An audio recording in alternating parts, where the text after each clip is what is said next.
For me, personally, his colours are often too pretty and sweet. However, I defy anybody not to warm to the luncheon of the boating party. He's collected a group of friends. They've been on the river. They've had a wonderful lunch. Look at that enticing debris in the centre. And they're relaxing. It's a celebration of enjoyment. Outside, you can see the blur of the sunlit landscape, but he's collected them under an awning to emphasize they're a party. And you can pick up some relationships. This young man is very interested in the girl in front of him, but she's interested in this young man, and he's gazing enamored across at the pretty girl who's looking at her dog. And here we get a hint of something deeper, because that pretty girl was Aileen, whom Renoir loved. And very soon after he'd painted this picture, he proposed to her. And she was only 19, but she had a country girl's wisdom. And though she loved him, she told him to go away and think about it a bit more. And it was 10 years before they actually got married. And this painting shows exactly why she knew he wasn't ready for marriage. It's a painting about bachelor life, no commitments, no responsibilities, able just to enjoy yourself when you wanted. He was a jovial, rather happy-go-lucky man, Renoir, with a great eye for the ladies. And this profoundly appeals to him, the party life. But he also loved Aileen and really wanted to marry her, and he's torn between the two. And it's this tension that makes this, even for me, a Renoir that truly works.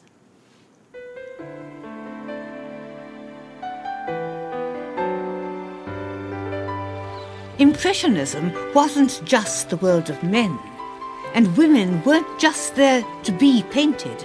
Now, for the first time, women artists begin to make their mark. This is Berthe Morisot, one of the 3 upper-class daughters whose mother decided they should take painting lessons. And believe it or not, the youngest turned out to be one of the great painters of the 19th century. She didn't paint like a lady at all, but like a savage, like a prisoner in chains, they said.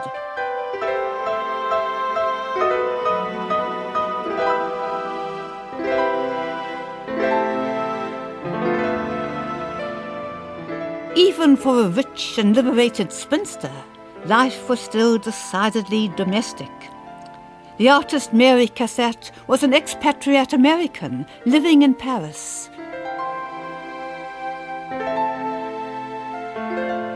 The great Degas knew her and admired her work, but reluctantly. His grumpy comment was, "She paints too well to be a woman."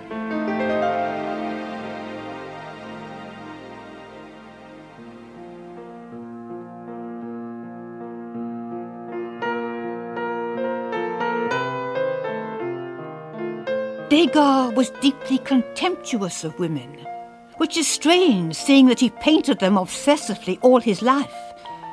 And he's best known for his pictures of the ballet dancers at the Paris Opera. And wouldn't you think that it would be the stars that he'd be interested in? Not at all. It was the chorus. He wanted to see behind the scenes. He was one of life's voyeurs.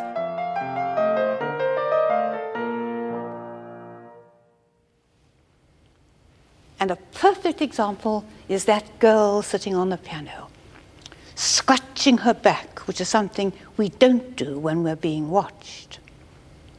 But there's another side to it. We don't do it, but animals do. And then one remembers with a shock that the Parisian name for these little dancers was the rats. And you look again, and you see the only fully realized person there is Monsieur Perrault, the male. And isn't he standing there rather like an animal trainer? Not one of these little dancers comes across as a personality. Great body language, yes. He's rarely looked at them.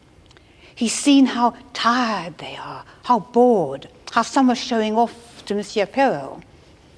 But he doesn't look with sympathy. He sees just the bodies. And I say to myself, I don't know that I really like you, Degas. You have a cold heart, Degas. And then I look again. And it's so ravishingly beautiful, the way the light plays over the floorboards and catches on the ribbons. And I'm overwhelmed once again with admiration.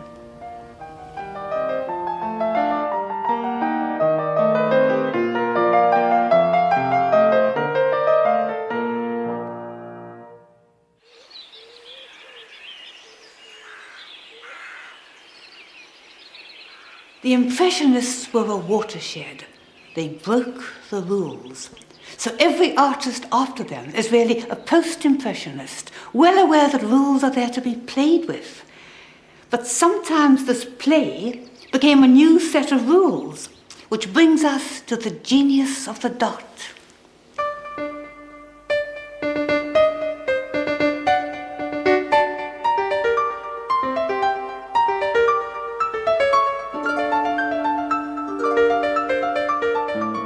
Georges Seurat invented a new technique of painting. He used tiny dots of colour, and if you want to be technical, it's called pointillism.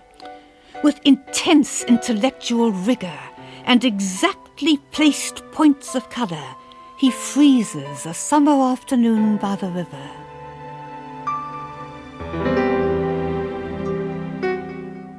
Seurat's stillness and solidity was the antithesis of Impressionism.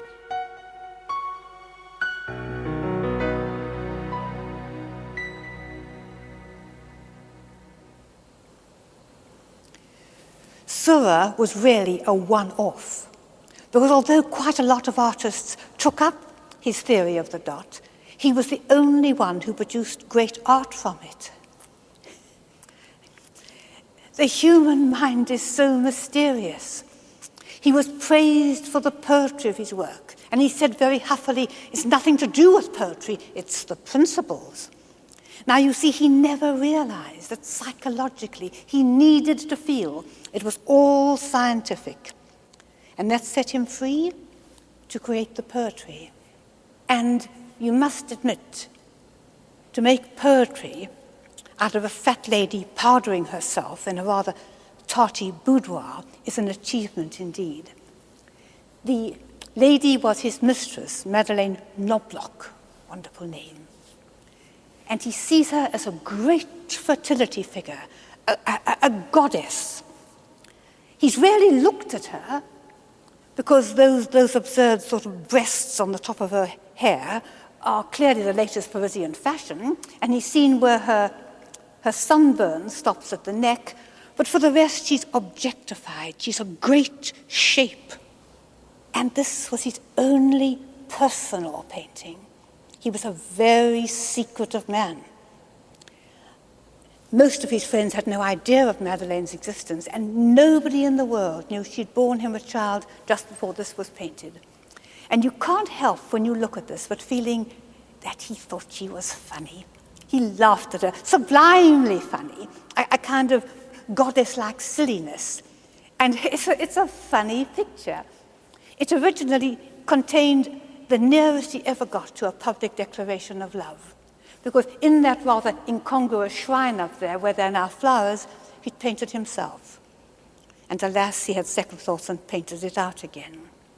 It's not perhaps his greatest picture, but because of this tender giggle, it's the one that I love best.